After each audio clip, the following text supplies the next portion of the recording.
Oi oi, it's your boy, the Ihor Poirier of Adoring the Booty Area, Jack Slack. It's the Jack Slack podcast, and we're coming at you on Monday, the 12th of February, following another forgettable night of fights at the UFC warehouse. Do not worry, there are good fights coming up this weekend. We have UFC 298 Volkanovski versus Poirier, which has some very good fights on. Plus one championship Haggerty versus Lobo, and this afternoon Nadaka Yoshinari is going to be fighting for his third Rajadamnern title. We'll be talking about all of that on the Boycast on Wednesday for the Patreon boys, so sign up to the Patreon. I will be writing something about Poirier, particularly, just focusing on one particular technical aspect that he brought out for the Josh Emmett fight, and I'll be putting that up for everyone, just to keep the old writing muscles engaged, because it was my plan to write post-fight articles after every UFC card, but some of them are so bad now that I'm just using my discretion. I will probably write a post-fight breakdown following UFC 298, though, because it's a good-looking card. Anywho, if you're here, you, like me, were wondering, what can Jack Hermansson do against Joe Pyfer? A man so strong, so talented, so unstoppable in his rise to the top. Oh, he fraud-checked him. That's what he did. Yes, honestly, this main event was not that disappointing. But it's just the story of middleweight altogether. You know, someone was asking me why I don't particularly like middleweight last week. And I said, there are middleweights that I like. I like Kopolov. I like Fluffy Hernandez. I like Ikram Aliskerov. Heavy striker bias on that one, but for the longest time, no one at middleweight could fucking wrestle. It's why Marvin Vettori was having great success going jab, jab, double leg. But for almost everyone, even the new guys coming up, there are giant areas of, not incompetence, but weakness. Whereas that's somewhat the case at welterweight, but once you're getting down to lightweight, they might have a standout skill, but they're pretty good all round, most of them. There are still the odd specialist, but middleweight is basically all specialists who are very flawed in other areas and kind of flawed even in sub-areas of their own area. So, yeah, there's that. But then you get more complicated because Jack Hermansson will lose to Roman Dolidze and make him look like $1 million. And then he'll come out against Joe Pyfer, a guy with a better skill set, and fraud check him, like I said. I don't like the term fraud check, but I do actually quite like the term fraud check. This fight started and it looked to be going the way that most people expected, because Jack Hermansson has typically been terrified of people with power. However, he took some amazing shots in this fight and didn't look scared at all, so massive props to him. Unrelated to anything, did you check out how good the physiques were looking on this card? Post-USADA is a fun world to be watching fights in. But anyway, back to this fight. Joe Pyfer got to work with the calf kick into leaping left hook, which is an interesting technique. Who does it? Oh, Richie Lang on the undercard does this a lot. Martin Nguyen used to do it a little bit. It's kind of a difficult one because you are going from trying to use your longest technique to quite a short range technique. So you're relying on knocking them off balance or them picking up the check and being slow, getting back to action. But he tried it a few times in the first round. At least once he hit Jack Hermansson really well. And for the whole fight, my bumhole was clenching every time this guy threw his left hook because Jack Hermansson, we'll talk about it in a minute, but he was doing a really good job of getting down behind his lead shoulder. So from the right hand, he was pretty safe. But every time Joe Pyfer came in, Jack Hermansson would swat for the jab that he thought was coming and leave his whole right side open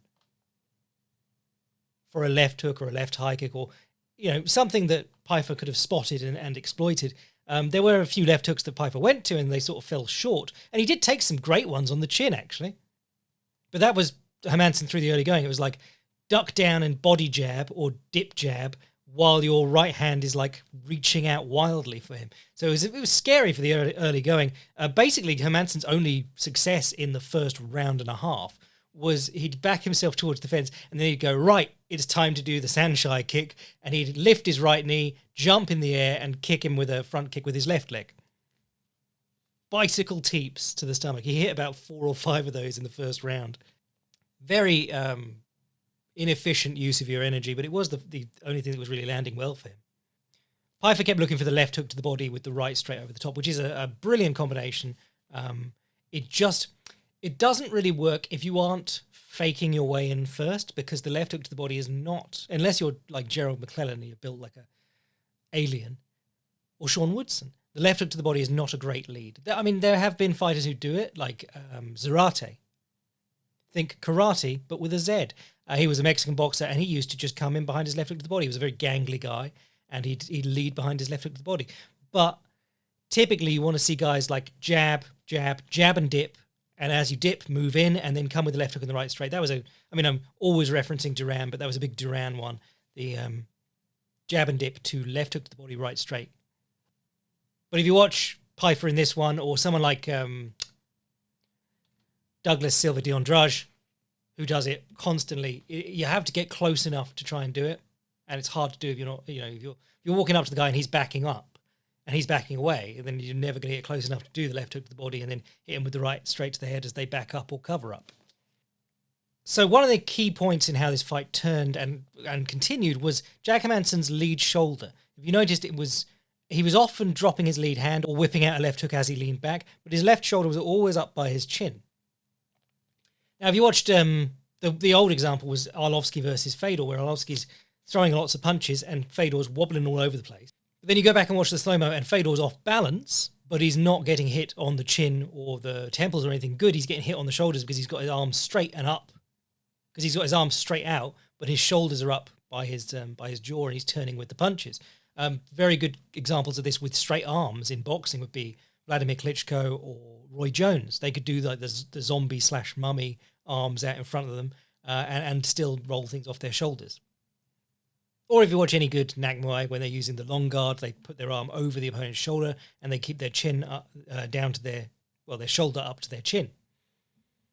But throughout this whole fight, there's a few ways you can deal with someone rolling off your right hand, which we're going to talk about at length when I write this article about Ilia Topuria in the V-step later in the week.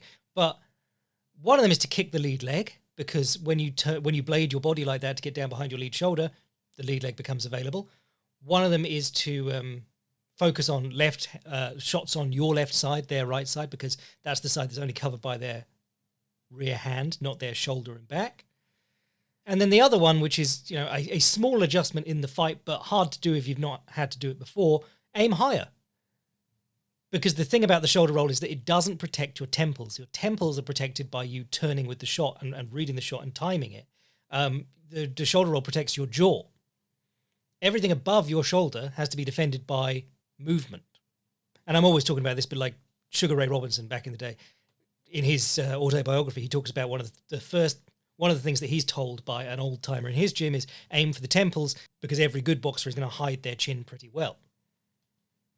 If you go back and watch this fight, there's so many examples of Joe Pyfer lunging forward with the overhand. And almost all of them, he's aiming right at Hermansson's chin, and his hand comes in and dings off the shoulder and completely misses. Now, if you're aiming higher, you have to step closer. He was falling short quite a lot. The more the fight went on, the more he was throwing himself onto his lead leg and bending over at the waist. But yeah, that could have been a fix. Double jabbing him back, going to the temple instead of looking for the jawline. But again, that's something that's hard to do in the middle of a fight. But yeah, about halfway through round 2, Pyfer starts getting a little bit tired and Hermansson starts putting him on the back foot. Now, those two things could be linked. One of the things that I was really impressed by, because Jack Hermansson has a history of freaking out when he's fighting big hitters. And he's supposed to be fighting the biggest hitter in the world right now because the fucking UFC machine said so. The machine, block caps.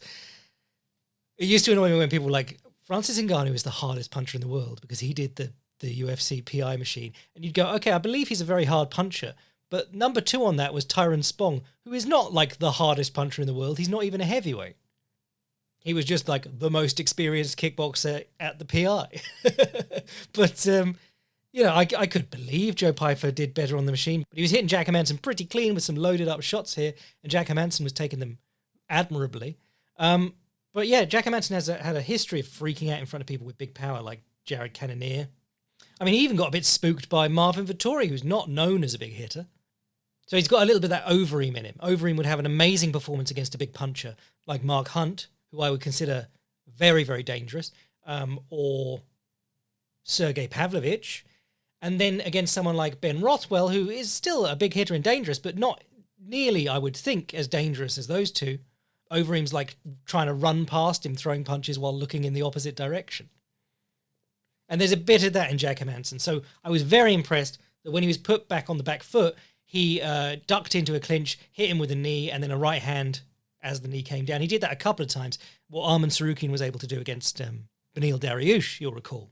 So Hermansson gets on the front foot and he starts jabbing and calf kicking, and it worked really, really well because basically Joe Pyfer was having trouble getting away from the jab, so he'd start reaching out and squaring up his stance to start blocking the lead hand, and then he'd eat the calf kick. And then if he was hand fighting well and looked like he was going to check the calf kick, Hermansson would just throw the 1-2 and hit him with the right straight down the pipe. One of the things that really was important in this fight was that Jack Hermansson was doing good jabbing on the lead foot, but when he got put back on the back foot, he was also doing a decent job of stopping Pyfer coming forward by jabbing him, because Pyfer doesn't have a lot of head movement. And so what would happen was Hermansson does this move where he steps out to his left and then pivots around behind it to re-establish his stance like 30 degrees to your right. And it was something that Frankie Edgar did a lot, and then he'd go back the other way. But Jack Hermansson just circles the one way around the cage, and he does a little bit of bouncing between it, and it really throws people off. So Joe Pyfer would be squared up in front of him. Jack Hermansson would circle a little bit off to the left. Joe Pyfer would turn, walk up to him again, and just eat the jab. It's like as soon as he moves a little bit to the left and you turn to face him, you forget that he's waiting to jab you in the face. And it worked over and over and over again. Jack Hermansson would give a little bit of ground or circle a little bit around to the left, and then Pyfer would walk up to him and eat the jab. By round 3, my notes say Hermansson jab can't miss. Pyfer started going to shots, but Hermansson did a great job digging an underhook and pulling him up. 4th round, they got Pyfer to go forward and start fighting on the front foot, but the step-back jab is just eating him alive.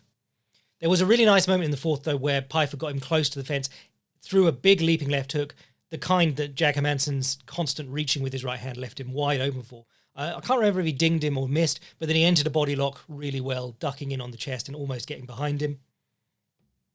But then they were locked up against the cage and he didn't do anything, and then he pushed off and stepped back. And you're like, well, are you not going to try and take advantage of that? Are you not going to try and knee him a little bit at least? Break with an elbow? He literally just pushed off him and stepped back. Pyfer went southpaw briefly in the 4th round. Jack Hermansson has a lot of experience fighting southpaws. So immediately, instead of calf kicking the lead leg's on the other side now, so he just picked his leg up and threw side kicks to the lead leg, and Pyfer went back orthodox. And then the last interesting thing that happened in the fight was that in the 5th round, Jack Hermansson hit a takedown and walked his way around into a leg drag on Joe Pyfer, which is where, imagine you're in side control on someone, you walk your butt back towards their legs until their legs are basically crossed over, and you keep your knee in the middle. But in this instance, Jack Hermansson let his whole leg go through, which can be messy. Guys can start trying to roll through on knee bars if you're in a grappling competition. But it's also a great way to just hold someone in place. The Meow brothers in jiu-jitsu, when they moved to no-gi, their big move was getting guys into the 50-50, which is that leg entanglement where you're both on your butt with your leg bent across the opponent's leg. And they would get their leg out, kick it across to the opposite side, come up on top on their knees, and just sit there with the leg drag, but with their leg all the way through. So a really interesting performance. I thought Jack Hermansson looked like he took a shot better than he had in a long, long time. I thought he looked in great condition, which obviously won him the fight. I thought his punches looked like they had a good amount of pop on them. And he didn't, like, a lot of Jack Hermansson's worst performances are just fanning about, him showing loads of feints and not getting stuck in. You can be the scientific guy, you can be the guy who uses the feints and doesn't have to step in as often and doesn't get into trades as often, but you do have to have the ability to step in and chin them. You know, you have to establish early on that I will step in for real, and that's why you've got to be worried about these feints. There were a couple of fighters on this card even who were showing loads of feints and then never stepping in for real. Oh, it was Pauga wasn't guilty of this, but Zach Pauga, he did a big feint and then hesitated, and Guskov just hit him with a right hand lead, and that was the first time that Pauga got rocked. Oh, and Feely, of course, he shows a shoulder fake, and then he shows a hip fake, and then he goes to jab, like the third thing that he shows in a row, but 2 fakes, and Ige stands his ground and throws the right hand across the top. If Feely had just been feinting and coming forward, he would have hit him with the same thing. Got caught trying to chew up too much space. Have I just broken down the co-main event in one sentence? There was a nice, I'm going to talk about this in my V-Step article, but Fili did his variant of the V-Step, which is very cool, where he steps out in and changes. He steps in and then out onto the opposite stance, and that worked really well in his last fight. Almost worked for him here. Almost landed a head kick off it, which was quite cool. But damn, Ige got the read on him and blasted him. I did think one interesting thing from that fight was we talked about this hand positioning on kicks before. And I said there's three main schools of thought. One, in all of them, your rear hand is up. Your standing leg, as you're kicking, that side, the hand is up. Or across your face, sometimes. People do the Dracula guard with their head in their elbow. But one school has you throw the kicking side hand back as counterbalance, which allows you to throw your weight into the kick a bit more. Another school has you framing with your kicking side hand, so straight out in front of you with your shoulder high in case the opponent comes back, which is good if you're someone like Borkow did this a lot, but who's done it in MMA? Oh, there was someone. I can't remember off the top of my head. But if you want to intercept people with body kicks under their punches, you want something there because you know you're counter kicking. You know that something's coming back, so you've got to have some kind of guard because you're going to be standing on one leg in front of them. And then the third kind is a little bit rarer, which is to keep your hands in your guard, up by your chin or up by your head, and be coiled, ready to punch. And there's benefits to that, like Gokhan Saki used to like doing an inside low kick with his hands tight to his chin, and then come down with the 1, 2, 3, and then it's Gokhan Saki, so 3, 3, 3, 3 after that. But Dan Ige, when he throws his low kicks, he keeps his hands completely at home in his guard, and it looks really weird because you can't throw it as hard, a low kick, if you're not using your hands to counterbalance you. But he did do a couple in this fight where he did a little inside low kick and then stepped in with a jab or a 1-2 afterwards. So that was interesting, but that's about all there was from that fight because it ended in 2 minutes, wasn't it? Standout performer from this card, which is crazy to say, Ihor Potieria.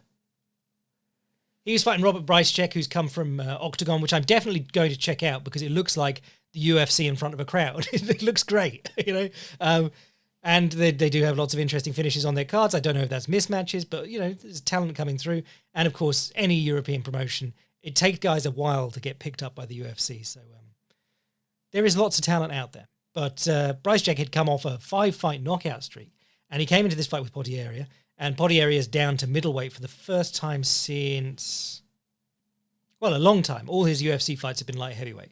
And then he came in slightly over for this, which was unfortunate, but he did take the fight at short notice. Got a feel for Bryce, though, because he was going to fight Malkoun in September. Had to withdraw. Then he was going to fight Duraev for this fight, and then Duraev pulled. So he had two strong wrestlers he was preparing for. And then he gets Ihor Potieria, whose style is, of course, Fortnite dancing duelist. But I started this one very pessimistic about Potieria's chances because he came out and basically confirmed everything I thought was going to happen. He came out and he throws an overhand left. He's the southpaw, and he throws an overhand left, and Bryce immediately cracks him with a left hook. And then Bryce is just running him down with overhands that Potieria is not blocking. It was really bad. And then there's an eye poke and a dick punch within seconds of each other, and there's long breaks. And as they come back, Potieria gets a little bit more comfortable. And he's exclusively throwing these weird long lefts. But then he starts, after he throws these long, wide left overhands, he ducks in on Bryce to stop Bryce hitting him with the left hook in return. And that's what I liked about this performance, because he just starts being awkward and sticky and making it hard to counterpunch him. If you're dealing with a great counterpuncher and you throw big loopy punches and then you crash into them chest to chest afterwards, it makes it very hard for them to counterpunch you effectively. And towards the end of the round, he timed a nice duck under to the body lock off that, because if you throw and you know the guy's going to counter with a left hook, you can throw and then duck. Ricardo Ramos is really good at this, boxing into duck unders. But from there, it just gets better and better. Second round, third round, Potieria looks awesome. I mean, he does the stupid Mortal Kombat sweep, but he was starting to establish a jab. He was hand fighting well. He kept Bryce out on the end of his range. He looked for a back fist, a spinning back fist as Bryce was stepping down the outside of his lead leg, which was very crafty. Started landing the odd low kick. Beautiful single leg outside reach or he just reached down with both hands towards the leg, and then he'd come up with his lead hand for an uppercut. Lead hand uppercut, tricky punch. In the true uppercut sense, not in the up jab, lancing forward sense. Throwing an uppercut with your right hand, with your lead hand upwards is tricky. Jack Dempsey wrote about that. He said you'll have to almost get your feet level. But he was doing really well, catching the leg and then dropping it and coming with the uppercut. And they had him down for like 4 or 5 takedown attempts, but I don't know how serious he was about attempting it. He was picking up the leg and hitting him, and it worked really well. Bryce had occasional success with the 2-1, because he was getting sort of locked out of his jab, but then if he threw his right hand first and pulled his lead hand back, or even down to his chest, and then he threw the lead hand afterwards, that worked occasionally. That does work quite well in an open stance matchup. The old Machida favourite. One thing that I really liked about Poirier on the subject of silly karate stuff was Bryce would throw the right straight to the body quite a lot, because his offense was basically entirely built around boxing. And, had he started to use his low kick a bit, he could have brought himself... I mean, expect this. Expect him to find out about the calf kick and suddenly look great in his next match and then maybe hit a wall again. But he was throwing the right straight to the body, and Poirier is stepping out to the side to his left, back and to the left, to elongate that punch and to step offline of it. And he starts like downward blocking it, like the old Gedan Barai of karate, or whatever they call the downward sweeping block in Taekwondo, which was really interesting, because then he tried to throw the left hand off the open side, off that. But the really clever moment was in round 3 when he hurt Bryce by throwing a 1-2-3, because he'd been throwing one punch at a time the whole time up to that. Everything was either one strike or one obviously fake strike to land a real strike. And then he stuck around for a 1-2-3, and the 3 turned Bryce head around and hurt him badly. And it's all about rhythm. I always give the example of Junior Dos Santos versus Shane Carwin. He's been pot-shotting him for 2 and a bit rounds, 3 rounds, whatever it was. And then he goes 1-2-3-2. 4 punches out of nowhere. Shane Carwin covers up, and then he starts to come back, and there's a 4th punch, hits him on the chin, stuns him. And it was probably the most hurt that you'd ever see Shane Carwin in his... Oh, no, he did get hurt by Gonzaga, didn't he? But, he was a very scary man, and it was very impressive to see Dos Santos hurt him like that. So, yeah, Poirier really impressed me. Poirier, sorry. Which is crazy. But as he's middleweight now, that means that I get 1 impressive performance and then 2 desperately bad performances, probably where he headlines the Apex both times, and then he'll surprise me again once, and so on and so forth until the end of time. Ad infinitum. Right, what else was on this card? Gregory Rodriguez, Robocop, he knocked out Brad Tavares. Interestingly, played out almost exactly like we were talking about on the Boycast. I said Brad Tavares did a great job against Dricus du Plessis, backing off and then dropping his weight and throwing the overhand. And wouldn't you know it, he did it in the first round. And then I also said Brad Tavares is terrible at stopping people, and Gregory Rodriguez realised that and just walked him down. Cool moments in this one. I mean, obviously the overhand off the fence by Tavares right at the start. Good way to, win back some respect. What was Dom Cruz on about during this fight? He was prattling on and on about how Brad Tavares will tire you out and knock you out late. Maybe he's referencing the Jotko fight that was stopped in the 3rd round in 2018. That is the one knockout that Brad Tavares has scored in something like 20 fights in the UFC since 2011. I think he debuted against Phil Baroni, the ghost of Phil Baroni, so that was a knockout. But literally, this guy has less knockouts than Sean Strickland. Just bizarre. Especially if you've been going off about DC not doing his study. But I mean, this is the thing. People were so annoyed by Cruz on this card that DC has become sympathetic. It's like, no, they're both terrible at their jobs. Cruz does his tape study and then decides what he's going to say, and then just keeps saying it. And DC doesn't do any tape study and doesn't know who anyone is. And then podcasts for most of the broadcast, unless you've got Sanko or Anik there to keep him in line. What did I like in this fight? Oh, one moment I liked in this fight was when Rodriguez picked up the single leg. And Tavares, I moan about him for not ever finishing fights and being a little bit dull. He is tough as nails, and he does stop a takedown incredibly. It was Omari Akhmedov got 2 takedowns off of him fairly recently. But until recently, he had an 88% takedown defense rate. It was among the best in UFC history, and he's got a long old career in the UFC. And if you saw him defending takedowns in this one, he was pretty bloody impressive. He did get thrown to, was it his hands and knees with a whizzer? But he defends a single leg and he's hopping around on one leg. The stuff that you see in the lower weight classes, which is why I'm always saying picking up the leg as high as possible, doesn't really work in the lower weight classes. And it's Mateusz Gamrot's favourite finish. He always gets the leg up to his shoulder and then he has to like overhead press it with both hands at the heel. And the people like Fiziev and Arman can just hop backwards until their leg comes free. But to do it at middleweight, it's very impressive. He was hopping around for ages. And what Rodriguez did was drop it and throw a right straight down the middle. And he stunned Tavares on one leg, which was very cool. Rodriguez got the back body lock at one point along the fence. And you saw Tavares do what Shane Burgos does to stop you kneeing him. He goes like quad pod, goes hands and feet. And then he takes the foot that's nearest the fence and threads it across to the inside hip of the opponent and keeps it there as a shield, like you would see in Muay Thai on the feet. Guys use their shin across the belly to stop the opponent from kneeing them. And it stops you kneeing them and it stops you getting on their back. It's a crafty little move. But the calf kicks were taken out of Tavares. He threw back one of his own and Rodriguez timed the takedown on it. I thought Tavares looked good on the bottom. He immediately got a butterfly hook in from half guard and he was using two hands on one on Rodriguez's cross-facing hand with his head balled up into Rodriguez's chest. So there were no easy shots for Rodriguez to take and he couldn't really advance his position, so he just sort of held it for the rest of the round. And then in the third round, Rodriguez just went ham and poured it on and Tavares folded. Great to see Robocop back in the win column. Actually, he's got a couple on the row now, hasn't he? But since that Ferreira loss, that was a harsh one. Still the same sort of vulnerabilities because he is so present. He's constantly putting himself into danger by running the opponent down and trying to overwhelm them. But he takes a great shot a lot of the time.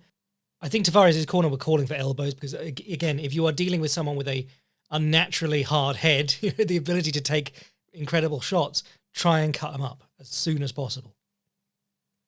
Because whether you get the stoppage off the cut or not, blood in their eyes makes it easier for you to hit them, makes it easier to get away, makes just about everything easier. If the guy is constantly blinking blood out of one of his eyes, life gets a lot easier for you. Rodolfo Vieira versus Armen Petrosian sucked. I did like Rodolfo Vieira's jab. One of a couple of guys on this card who get a big tick from me for double jabbing. Vieira did some nice double jabbing, and he jabbed to the point that Armen Petrosian forgot he wasn't in a boxing match and jabbed back. And immediately when he jabbed back, Rodolfo Vieira went, "I'm having that leg," and ducked down, got it, pulled him down to the mat, and Petrosian gave his back getting up, got taken down again. Every time he got up along the fence, Vieira locked his hands for the double, took him down again, and in the course of that, Vieira got on his back, flattened him out. The worst position in MMA because you will be pounded out and you can't see the punches coming, and you don't have any athletic potential for anything until you get your knees under you. So Petrosian starts rolling back into mount so that he's at least facing Vieira and can bridge and try and turn and use athletic potential. And in the course, he leaves his elbow out and Vieira gets his signature arm triangle choke. While we're talking double jabs, the other person I wanted to praise for that was Daniel Marcoss versus Orichi Leng. This was one of the most interesting fights on the card for me, and I was devastated to find out that it was called off by dick kick early. I saw that before going to bed, and I was like, well, that card's going to suck. But Daniel Marcoss is a really interesting character. If you watch his stance, well, actually, I mean, Loma Lookboonmee was on this card, so to talk about like Muay Thai style stance, and of course, Prates was also, he's got Muay Thai tattooed across his chest, so he's serious about it. But the higher stance is always interesting because you are you're going to step into kicks, and it's interesting because Muay Thai, the step into the kick isn't seen as a telegraph; it's seen as part of the rhythm of the fight, and you can use that to show one thing and then go to another. So to talk about Loma Lookboonmee briefly, she stays. She does work from a longer stance sometimes, but she tends to fight in that shorter stance, bouncing and moving around, and then she steps forward to throw the low kick with her right leg. She steps and throws. And once she's established that, and the opponent is going to maybe check or turn their knee out or whatever, she steps and she throws the big rear leg front kick up the middle and hammers the midsection with the ball of her foot. And that's a big point scorer and probably hurts quite a lot, to be honest. Or she threw a Superman punch off the same step in, or she'll step in, pick up the knee as if to teep once she's established that as a threat, and step through into a southpaw punching or elbowing combination. So it's all off that step in. We talked about with Volkanovski step up inside low kick. If there's a move that you do as a preliminary to something you show a lot, it's not necessarily bad to have a telegraph. if you start building off that telegraph. I think a lot of people, especially from like a boxing perspective, think that you should be coming, your punch should have no warning. It should fire out and then it should be back before the guy even knows what's going on. And that's not always the case, especially with big moves like kicks. But anyway, Daniel Marcoss fights in this shorter stance, very upright, very high guard, but he does double jab out of it because, of course, boxing is very useful even from a more upright, kicking-based stance. Just watch Superlek or read my article on Superlek from the other week. Loves the double jab into low kick. Gets guys moving back with the double jab because if you jab once and then you low kick, the guy's going to start checking when you show the jab. If you jab and he starts checking and you throw a double jab and you jab him when he's on one leg, he's really not going to like it. So you can force people back and kick them as their leg comes down from the check. And he did that to Takeru like 100 times. But Marcoss was working the double jab from very early on. And then he'd show the double jab to get Arichilang going back or ducking or whatever. And then if he ducked or slipped, he'd grab the head with the double collar tie and look for the knee. And it was great. He was also using the double jab to score the second jab. And then when Arichilang was trying to slip it or duck, he landed a couple of jumping knees that came close to doing some real damage. Arichilang was actually doing decently with the calf kick early on, and he was using that calf kick into leaping left hook, but he couldn't quite close the distance fast enough a lot of the time. Marcoss established his calf kick, and then he went calf kick, then he paused for the next exchange, and he faked the calf kick and threw a big right uppercut instead. That was lush. There was some stepping up, elbows, all sorts, and then the fight just degenerated very quickly. In round 2, it was all going really well. It was a great fight, and then Arichilang pokes Marcoss's eye, or Marcoss pokes Arichilang's eye. They come out again. Marcoss gets dick kicked. They come out again. Marcoss dick kicks Arichilang. They come out again, and he dick kicks Arichilang again. So within the space of like a minute and a half, you have an eye poke and 4 dick kicks, and it gets called a no contest. It was insane. Really fucking weird way to finish a fight. Fernie Garcia versus Haider Emil. Is it Emil? Yeah, Emil. This guy was great. Southpaw step up lead leg low kick, love it. Wasn't throwing it to the calf, was throwing it to the thigh, but it was working well for him. Using high kicks well, and he was using kicks to get in with punches or kicks to draw counters and then counter off those counters. He was southpaw, so he would go in or fake, and Fernie Garcia would jab back, and he'd lean back and hit him with the right hook over the top. It was really working well for him. Used a beautiful left high kick on the arm because if you're kicking into the open side, you hit the arm.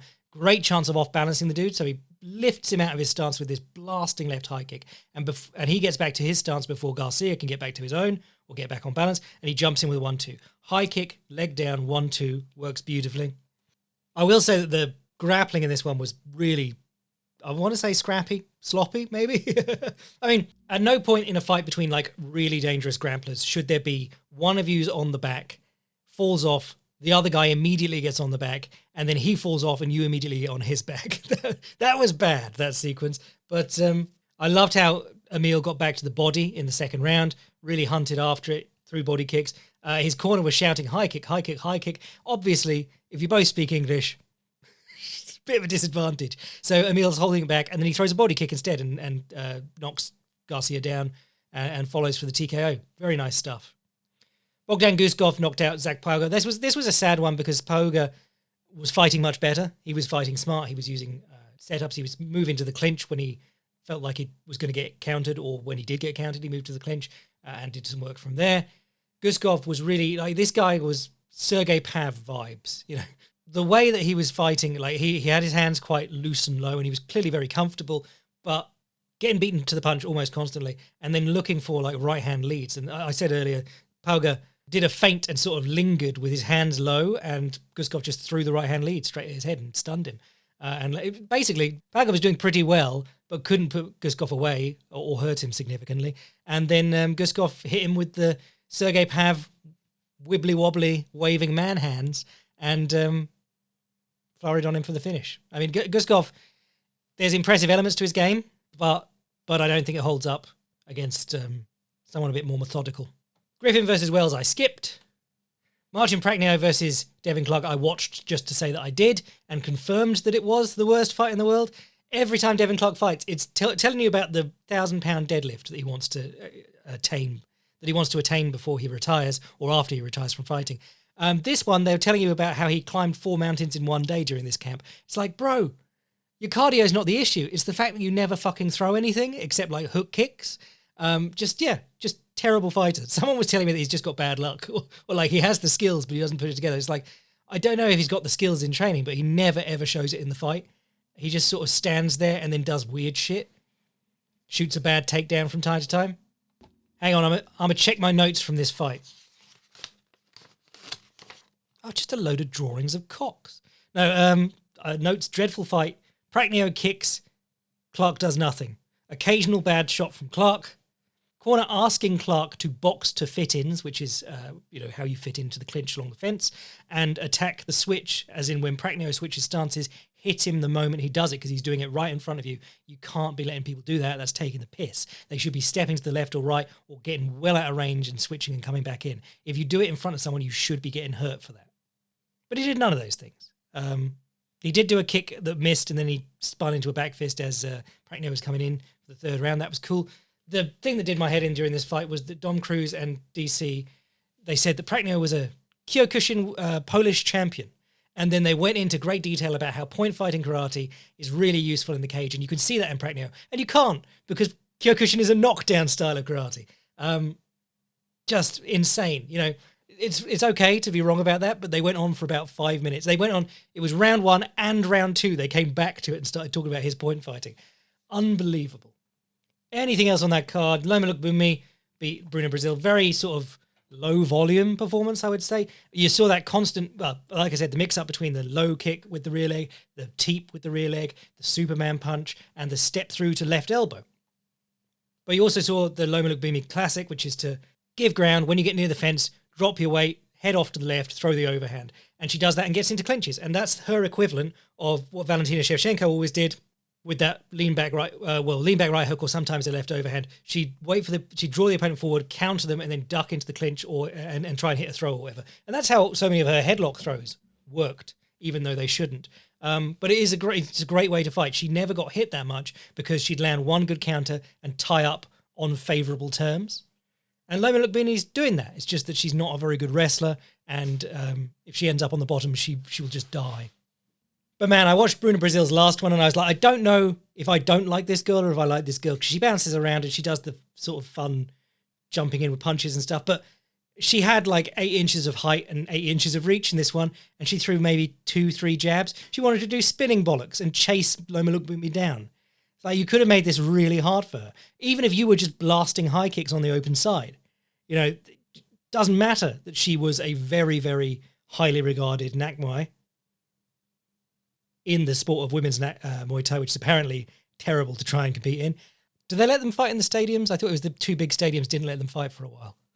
But anyway, it doesn't matter about her accolades. If you're 8 inches taller than her or whatever, and you're slamming in high kicks constantly, that's going to make her defend those, and that's going to lock her into something where you can start looking for snatch singles or grabbing her head and trying to knee her.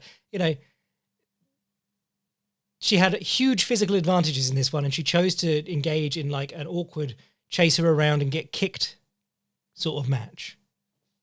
And then I liked Prates versus Giles. Giles did really well with the slappy lead hook, the whippy lead hook. We talk about this a lot. Like, there's lead hooks that are pure, as Jack Dempsey would say, swinging it across your body, rotating your hips, knocking the guy out with a punch from the side. And then there's the ones that sort of go forwards, which you see a lot more in Southpaw versus Orthodox matchups, because you can go over the lead hand when you're hand fighting. So Giles was having success sort of throwing 3 or 4 punches at a time and ruffling Prates' feathers. Prates, great use of the teep, lead leg teep. He was southpaw. He picked up his right foot and he just kept jabbing it into Trevin Giles' lead leg. And Trevin Giles in the point fighty stance was slamming in side kicks into the lead leg. It was a very cool little matchup. And of course, the lead leg knee raise for the teep sets up stepping in with left kicks or stepping in with left knees. It was a couple of left knees got to Giles in the second round. And then Prates threw a left knee that sort of hit him in the body. And as he stood up, he hit him with a 1-2. That kick and throw the 1-2 off it. The faster you can get back to your stance off a kick and move into your next attack really benefits you. I mean, he caught him with a left straight that just, Giles didn't see it coming at all. It came straight down the centre, hit him on the chin, and his body just went stiff. A very impressive knockout. I like Trevin Giles. Sad to see him lose like that, but I like Carlos Prates now. He's very cool. Oh, and then Michael Johnson versus Darius Flowers. I mean, this was this was some low-level stuff, fellas. This is not good. The first round was actually pretty interesting because Michael Johnson was attacking the body with his jab and his left straight, as he always does. And Darius Flowers was trying to counter he was trying to keep him out with side kicks to the body and legs, which was quite cool. And then he was trying to counter with right hooks around the side of Johnson as he threw the left straight to the body, and trying to intercept him with knees occasionally too. And then Johnson started doing a step-up lead leg kick to knock Flowers' lead leg offline because he was fighting quite side-on. And he was going, this is building quite interesting. Like Johnson would throw the left straight to the body, and then he'd start coming up with the right hook to the head because Flowers was trying, selling out on counters. And you're going, that's getting interesting. And then Michael Johnson went, he can't defend a takedown. Just ran him into the floor. Like he picked up a single leg, and then he just reached out and grabbed the other one. It wasn't like he was doing an awesome Bazagar or whatever they're called, the Iranian wrestler who used to go from single to double. And it was a big athletic move he did. But he just he reached out and go, it's there, and just sort of run him over. And Darius Flowers, the one in the third round at the start, I put up a clip of it because I can't work out what happened. Darius Flowers, his back's to the fence, he sets his feet to swing, he throws a big right hand, turning his head all the way around, like I was talking about, what's his name, Ike Zhang, the Thai boxer, on his kicks, whips his head around and looks away from the opponent to get more power, or just because he's so committed to it. But Flowers turns his head all the way around, and then he seems to tear a muscle in his back or something because he goes down like he's being double-legged before Michael Johnson touches him. It's insane. And then he gets stuck on the bottom and can't do anything, and Michael Johnson sort of lay and prays his way to a win, but path of least resistance. That's the point of MMA. People said Michael Johnson looking better. It was nice to see him use his classic moves, the low kicks, the left straight to the body, the jab to the body, all the Michael Johnson looks. It was nice to see him not get hurt, but he's pretty washed at this point, I would say. And Flowers is just terrible. He's got the Gracie Jiu-Jitsu tattoo giant on his chest. The classic lie. It's like Brad Pickett being one-punch Brad Pickett when actually he was a wrestler. But having the Gracie Jiu-Jitsu tattoo on your chest and be like, don't even try to take me down, mate. And then as soon as they touch your legs, you're like, oh, no. Oh, what a weird and disappointing night of fights. There's probably going to be 1,000 people in listening to this one, but I will continue. The podcast will continue until the Apex fights improve.